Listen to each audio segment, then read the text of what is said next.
Hello friends, फिर से एक नई वीडियो में आपका स्वागत है। आज हम लोग बात करेंगे एक आर्टिकल से रिलेटेड जो कि सेंट्रल गवर्नमेंट से रिलेटेड है। ठीक है, तो ये जो आर्टिकल्स है उसमें सरकार से ये अपेक्षा की गई है कि जो काम बच गया है वो थर्ड टर्म में सरकार जरूर करेगी। ठीक है, तो चलिए आर्टिकल्स पे चर्चा करते हैं।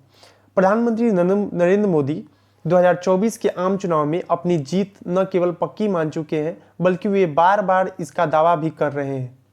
जैसा कि हम लोग मान चुके हैं कि 2024 में जो है नरेंद्र मोदी ही आएंगे, वही पीएम बनेंगे। गत सप्ताह केंद्रीय मंत्रिमंडल की बैठक में उन्होंने एक महत्वपूर्ण नीतिगत परिवर्तन करते हुए अंतरिक्ष सेक्टर में 100% एफडीआई को मंजूरी की घोषणा की। उन्होंने अपनी मंत्रियों से कहा कि वे अपने अगले कार्यकाल के पहले 100 दिनों के लिए एजेंडा तैयार करना शुरू कर दें। इसलिए हमें लगता है कि हम भी उनसे अपनी मांगों की लिस्ट तैयार कर लें। पहली तो यह है कि ओबीसी को आरक्षण देने के सवाल पर अंतिम फैसला कर लेना चाहिए। ये एक विकल्प तो यह है कि वे एक सीमा तय कर दे कि यथास्थिति बनी रहेगी और 50% आरक्षण की सीमा का उल्लंघन नहीं किया जाएगा। इसके लिए जरूरी है कि उनकी पार्टी और उसके सहयोगी दल मराठों जाटों को आरक्षण देने के सवाल को उछालना बंद कर दे। इसकी जगह वे पूरे देश में जातीय जनगणना करवाएं ताकि साफ हो जाए कि ओबीसी में कौन कौन जातियां हैं और विवाद बंद हो।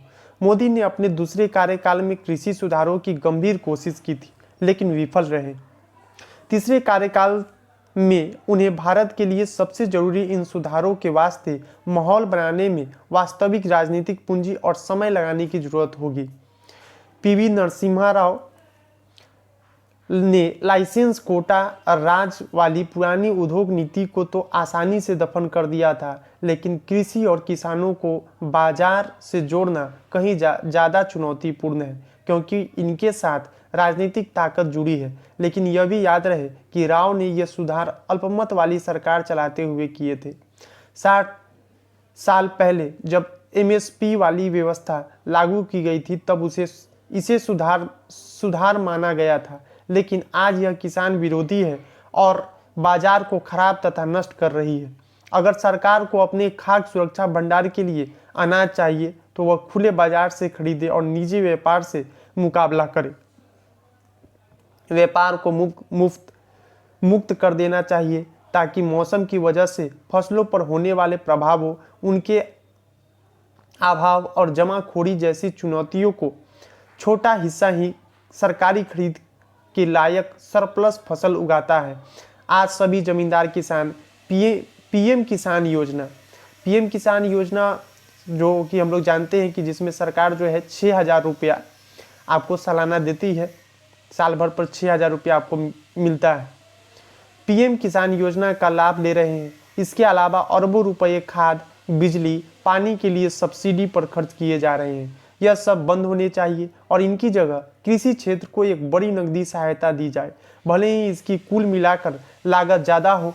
खेती की सभी लागतों की कीमत बाजार के हिसाब से तय हो। ऐसा करने से तमाम तरह की एजेंसियां खत्म होगी, कार्यकुशलता बढ़ेगी और पर्यावरण, खासकर भूजल के स्तर का जो विनाश हो रहा है वह रुकेगा। गरीबों के लिए जारी सभी सहायता कार्यक्रमों को बंद करके सबके लिए एक मूल आय की व्यवस्था की जाए। इन कार्यक्रमों में मनरेगा, एनएफएसए के तहत मुफ्त अनाज, रसोई गैस सब्सिडी आदि सभी शामिल है। तीसरी बार बहुमत में सत्ता में आने वाली सरकार को यह तो करना ही चाहिए। ठीक है, न्यूनतम सरकार अधिकतम शासन का वादा तो याद रहना ही चाहिए। अब मैं अगर यह कहूँ कि यूपीएससी आज जिस रूप में है उसे खत्म कर देना चाहिए तो आप चीखने लगेंगे, मगर यह शीर्ष स्तर की सरकारी नौकरियों में भर्ती की यांत्रिक रटंतु व्यवस्था बनकर रह गई है। प्रतियोगिता तो साफ सुथरी है, लेकिन इस सिस्टम पर सैकड़ों करोड़ वाली दर्जनों कोचिंग एकेडमियों का ग्रहण लगा है। मध्य वर्ग, निम्न मध्य वर्ग और मोदी जिसे नव मध्य वर्ग कहते हैं, उन सभी के परिवार मांग कर उधार लेकर अपने बच्चों को बड़े शहरों की झोपड़ी पट्टीनुमा पीजी में रहने के लिए भेज रहे हैं। ये बच्चे लगभग असंभव हालात का सामना करते हुए परीक्षाओं की तैयारी करते हैं। उनमें से 1000-2000 की कामयाब हो पाते हैं और बाकी के लाखों परिवार कर्ज के जाल में फंसकर तबाह होते रहते हैं। कुल मिलाकर यह निम्न मध्य वर्ग परिवार द्वारा जुटाए गए पैसों का निजी निवेश से शुरू किए गए कोचिंग व्यवस्था में विशाल पैमाने पर स्थानांतरण ही है। तो ये कहा भी जा सकता है कि सीट बहुत कम है, लेकिन जनसंख्या इतना है कि सबको नौकरी देना बहुत ही मुश्किल है। यह रटकर परीक्षा पास करने और नया कुछ करने की प्रवृत्ति को मार डालने वाली जड़ हो चुकी व्यवस्था में सुधार का भी मामला है। अगर प्रधानमंत्री मोदी अपने पहले कार्यकाल में योजना आयोग और रेल बजट को खत्म कर सकते हैं और दूसरे कार्यकाल में सेना में भर्ती की व्यवस्था को बदलकर अग्निवीर व्यवस्था लागू कर सकते हैं, तो यह क्यों नहीं कर सकते। अब राजनीतिक सुधारों की बात करें, दल बदल विरोधी कानून को खत्म किया जाए। हम जिस तरह से भ्रष्टाचार और अतिक्रमण देख चुके हैं, उससे साफ है कि कानूनों से फर्क नहीं पड़ रहा है। वे खरीद फरोख्त को रोकने की जगह उसे बढ़ावा ही देते हैं। दलों पर ही छोड़ दिया जाए कि वे अपना घर संभाले। इसी के साथ सचेतक वाली व्यवस्था को भी केवल वित्त विधेयकों और विश्वास प्रथाओं के लिए लागू किया जाए। चुनाव सुधार भी किए जाएं, जिनके चलते वे कदम भी रद्द किए जा सकते हैं जिन्हें पहले कभी सुधार का कदम बताया गया था। चुनाव में पार्टी चाहे जितना भी खर्च करे, लेकिन उसके उम्मीदवार के चुनावी खर्च की सीमा तय करनी बेमानी है। इसी तरह आदर्श आचार संहिता का भी कोई मतलब नहीं है, क्योंकि कोई इसका प्रभाव नहीं करता है। कृषि और श्रम सुधारों को एजेंडा में जोड़ना जरूरी है। अपने 2 पारियों में सरकार ने 3 सुधारों से कदम खींचे हैं। भू अधिग्रहण, कृषि व श्रम सुधार। सरकार ने पहले वाले सुधार को आंशिक रूप से बचाने की कोशिश की। अब बाकी 2 सुधारों को एजेंडा में शामिल किया जाना चाहिए। अब हम लोग एक बात करते हैं जिसमें किसानों को आय बढ़ाने के विकल्प खोजने होंगे कि कैसे किसानों की आय बढ़ाया जाए। ठीक है, उनको जो फ्री का पैसा दे रहे हैं, फ्री का कुछ भी दे रहे हैं, उससे ज़्यादा हम लोग को सोचना है, या सरकार को भी ये सोचना है, पॉलिसी बनाना है कि किसानों का ज़्यादा से ज़्यादा जो है उपज ज़्यादा हो, आय बढ़े। इसके लिए विचार करना जरूरी है। करीब 13 साल बाद आने वाले घरेलू उपभोग व्यय सर्वेक्षण HCES से पता चला है कि पिछले 20 वर्षों में लोगों का रुझान अनाज से ज़्यादा अंडा, मांस, मछली, दूध, फल और सब्जी के प्रति बढ़ा है। दूसरा, ग्रामीण भारत में भी खेती करने वालों के मुकाबले अन्य पेशे वाले लोग खाने पीने पर ज़्यादा खर्च कर रहे हैं, यानी उनकी माली हालत बेहतर है। इन दोनों तथ्यों को मिलाकर देखें तो सिर्फ खेतों पर आश्रित किसानों का वर्तमान ही नहीं, भविष्य भी खतरे में है। क्योंकि सांख्यिकी का मशहूर एंजल कर्व बताता है कि आय बढ़ती है तो लोग अनाज कम और पशु प्रोटीन ज़्यादा खाते हैं। ऐसे में केवल गेहूं चावल की खेती करना या MSP की मांग करना क्या स्थिति और समय के अनुकूल है।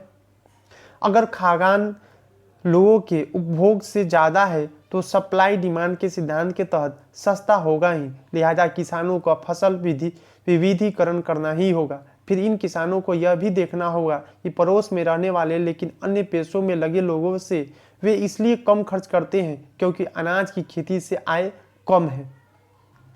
डेयरी, कुक्कुट एवं मत्स्य पालन या नकदी फसल की खेती की ओर उन्मुख होना उन सभी किसानों के लिए तत्काल जरूरी है जो केवल 23 फसलों पर मिलने वाले MSP की मांग कर रहे हैं। यह बात केवल गेहूं चावल की खेती पर निर्भर रहने वाले देश के किसानों पर ज़्यादा लागू होती है। भारत में भी सरकार गन्ने से ही नहीं, मक्के से भी एथेनॉल बनाने की नीति पर जोर दे रही है।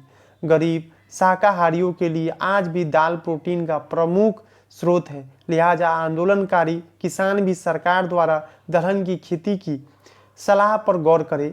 आगामी जुलाई तक इस सर्वे के सभी निष्कर्ष आने के बाद कई नई नीतिगत फैसले लेने होंगे। आपको ये वीडियो कैसा लगा, आपको ये आर्टिकल कैसा लगा, इसमें आपको क्या दिख रहा है, आपको क्या समझ में आया, आप कमेंट में ज़रूर बताइए। आपको अच्छा लगा तो आप लाइक कीजिए। इसी तरीके का वीडियो, इसी तरीके का कुछ जो नया अपडेट है या क्या सरकार चाह रही है, क्या जनता के लिए के हित में है, क्या जनता को करना चाहिए, क्या स्टूडेंट्स के लिए, क्या आम लोगों के लिए फ़ायदेमंद हो सकता है, उस पर आप ज़रूर कमेंट कीजिए। ठीक है, आपको ये वीडियो कैसा लगा, और इसी तरीके का वीडियो देखने के लिए हमें सब्सक्राइब कीजिए। धन्यवाद।